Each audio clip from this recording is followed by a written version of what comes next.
안녕하세요. 네, 안녕하세요. 오늘 저희가 함께 깊이 들여다볼 이야기는요, 바로 다산 정약용의 문장들을 통해서 품격 있는 어른으로 살아간다는 것이 과연 무엇인지 한번 알아보려고 합니다. 요즘 우리들의 복잡한 고민에 대한 해답을 고전에서 한번 찾아보는 거죠. 와, 이 시작하는 문장부터가 굉장히 시적이지 않아요?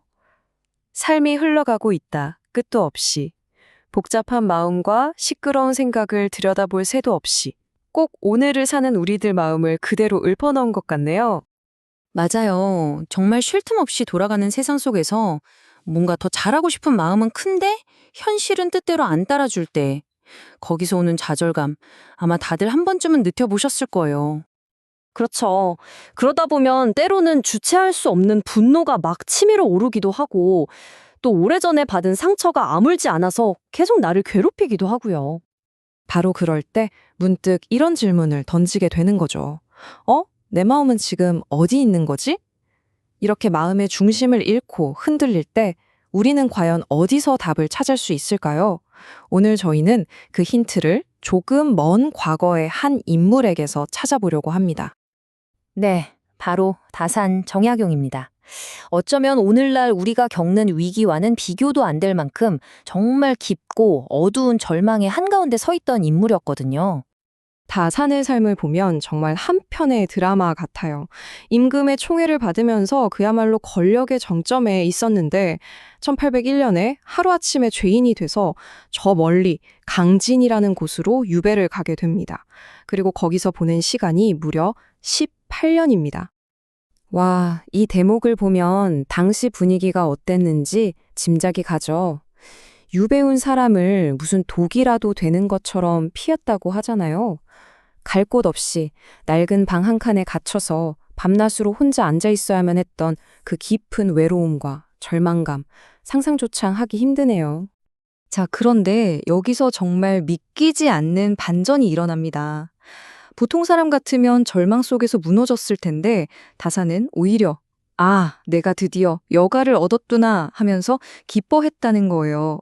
그리고는 밥 먹는 것도 잠자는 것도 잊을 정도로 학문 연구에 미친 듯이 몰두하기 시작합니다. 바로 그 절망 속에서 피어낸 놀라운 결과물이 바로 이 숫자입니다. 무려 500여 권에 달하는 방대한 저서, 여유당 전서죠. 절망의 시간을 학문적 성취의 시간으로 완전히 바꿔버린 거예요. 대체 어떻게 그게 가능했을까요? 그 비밀을 지금부터 한번 파헤쳐보죠.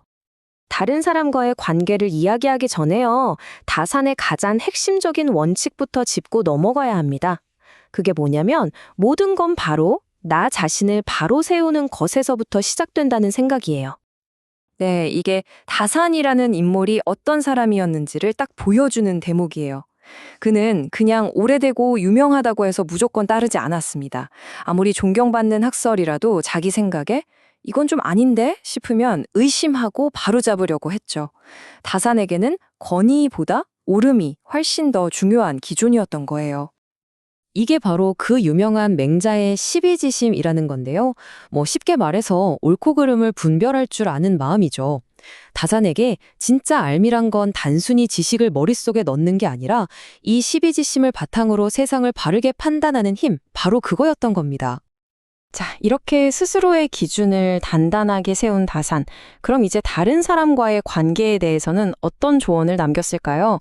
이게 또 오늘날 우리에게 정말 피가 되고 살이 되는 이야기들이 많거든요.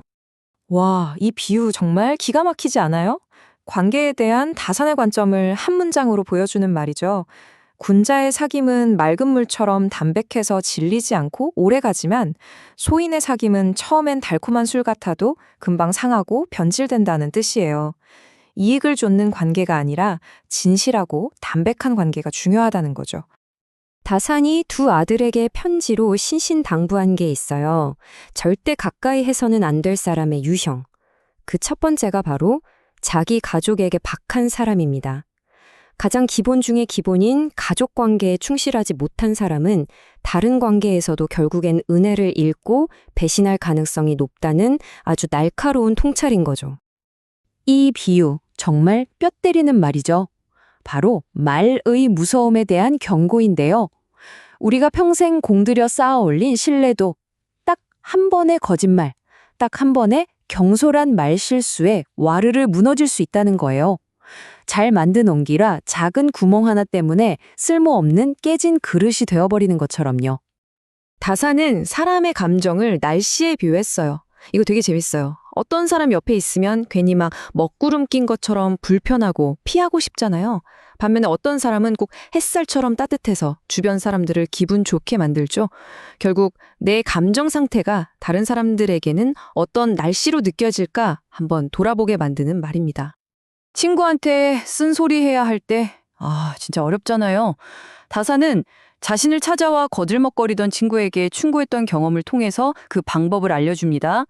대놓고 너 그러면 안 돼 라고 하는 게 아니라 옛 성현의 말을 인용하거나 비유를 들어서 상대방 체면은 세워주게 해야 할 말은 분명히 전했다는 거예요. 정말 지혜롭죠? 자, 그럼 이 모든 가르침들이 향하는 최종 목적지는 과연 뭘까요? 그건 바로 진정한 어른이 되는 겁니다. 다산이 평생을 바쳐 추구했던 진정한 어른의 모습이 바로 이거예요. 그냥 나이만 먹은 사람이 아니라 먼저 나 자신을 올바르게 세우고 그 바른 기운이 주변 사람과 세상에까지 좋은 영향을 미치는 사람. 요즘 말로 하면 선한 영향력 그 자체죠. 반대로 이런 사람은 어른이 아니라고 딱 잘라 말합니다. 자기는 안 하면서 남한테만 하라고 하는 사람. 평소엔 멋져 보이다가 어려운 일 생기면 속 빠지는 사람. 겉은 번지르르한데 속은 텅 비어버린 사람. 어떠세요?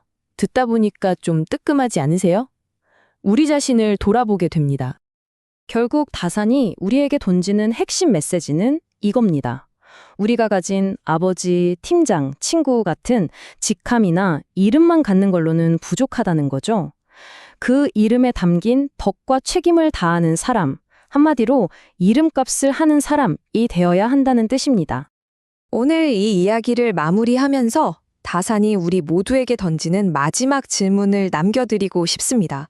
바로 이 질문입니다. 나는 내 나이에 합당한 존재인가? 나이만 먹는다고 저절로 어른이 되는 게 아니라는 정말 날카롭고도 묵직한 질문이죠. 오늘 다전의 문장들을 통해 품격 있는 삶의 지혜를 함께 나눠봤습니다. 나는 내 나이에 합당한 존재인가? 이 질문을 마음에 품고 하루하루 더 나은 어른으로 성장해 나가는 여러분이 되시기를 바랍니다. 네, 오늘 함께 해주셔서 정말 감사합니다.